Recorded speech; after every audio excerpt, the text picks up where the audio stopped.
Angel-6942 calling in. Angel-6942 calling in. Angel-6942 calling in. The date in human years is Friday, the 5th of March 2021. And I'm so grateful and relieved that I never have to say January or February ever again. Or at least for a year. Apparently someone told the human host that his R's were very weak, and there's nothing worse than having a weak R's. Now, the atmosphere here in the UK is much nicer. The government has given out plans about how people are coming out of lockdown. But the human host is a bit reticent and unsure because, to be quite honest, I don't think he enjoys his job. But then again, he is sick of watching that black box called the TV all the time, as he's bored with it, especially the programme where people go visit other people's B&Bs and complain about things like, oh, I lifted up the foundation of this house and the amount of dirt I found there was unacceptable. Also, the human's been watching this something called Pooch Perfect, which I think finished this week. And it's a programme where they bring in sort of nice looking and cuddly dogs and then butcher them so they look like walking drumsticks or gorilla, or even the Eiffel Tower.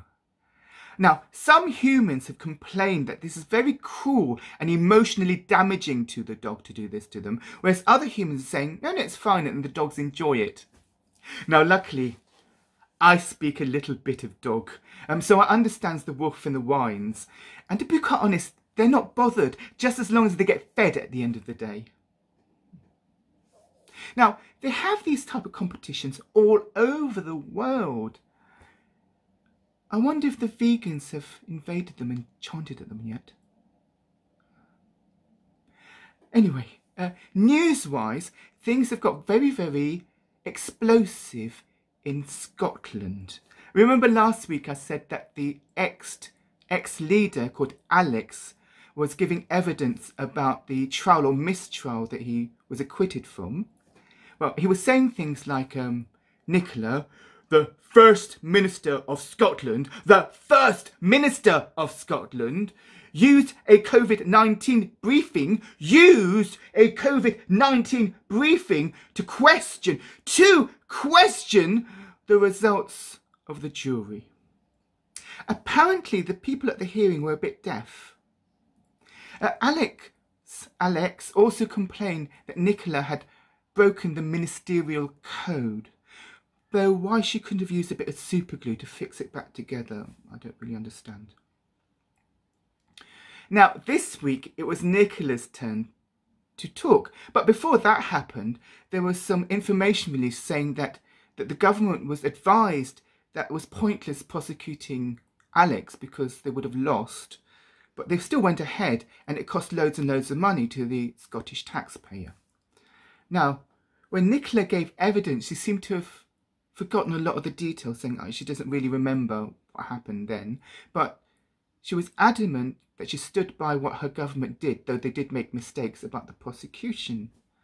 But she was sure, absolutely sure, that her government would never, ever release sensitive information.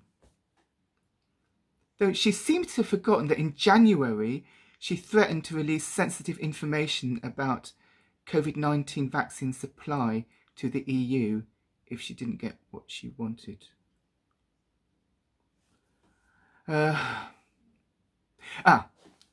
Now, every year in the UK they have this big event where someone called the Chancellor of the Exchequer shows everybody his new budgie, which he keeps in a red briefcase.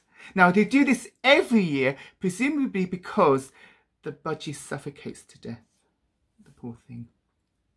Now, this event seems very, very violent because they always complain about being kicked in the teeth or slapped in the face or having the rug pulled under them by the Chancellor.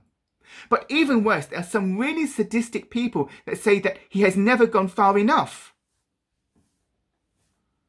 Now, they seem to change the Chancellor on a regular basis, presumably because he's been prosecuted for animal cruelty, or there's been revenge attacks.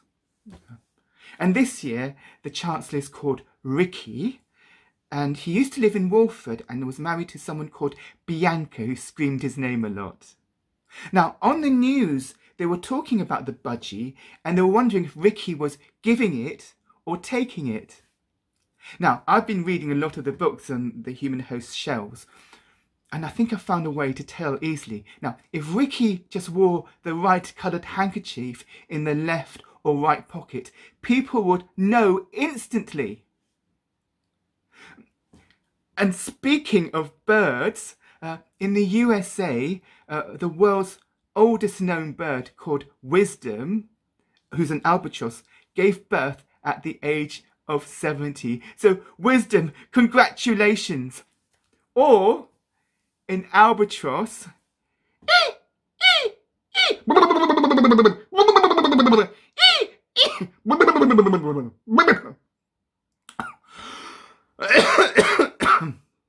I'm just a bit rusty at albatross. It's been a long time since I said it. Anyway, as a result of this news, worldwide Twitter users are readying themselves to complain and say how disgusting and selfish it is for a bird her age to have a child at that 70.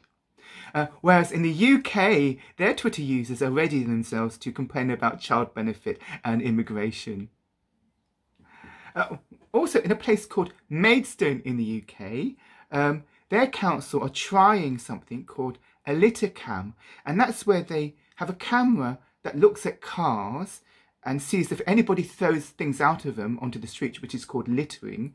A picture is taken and they're fined £70 or £75.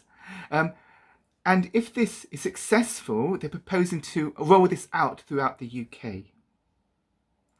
Meanwhile, NASA has released pictures of their machine called Perseverance, landing or crashing into Mars. And they show pictures of the parachute and the solar panel and the frame being thrown out of the machine.